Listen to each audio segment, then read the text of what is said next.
මූල 2 සහ 3යි මූල 3 අතරින් විශාල සංඛ්‍යාව මොකක්ද කියලා තමයි අහන්නේ.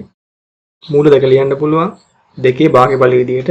ඒ වගේම 3යි මූල 3 ලියන්න පුළුවන් 3න් 1 බලයක් විදියට. ඊළඟට අපි ලියන්න පුළුවන් 2 6න් 1 බලයේ සම්පූර්ණ ඝනය සමාන වෙනවා 2 භාග්‍ය බලයට. ඒ කියන්නේ 3 ඒවා 1යි 3 ඒවා 2යි. එතන මේ උත්තරේ වෙනවා.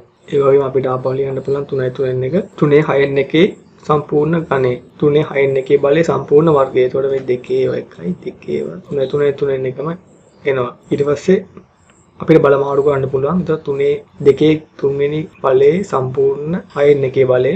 මේ පැත්තේ ලියන්න පුළුවන් 3 වර්ගයේ 6න් 1 බලය. 2 ඝනය කියන්නේ 8යි. 3 වර්ගය කියන්නේ 9යි. බල සමානයි. එතකොට පාද සැලකුවාම විශාල පාදයක තමයි විශාල සංඛ්‍යාව. 3 ඝන මූලය තමයි උත්තරේ.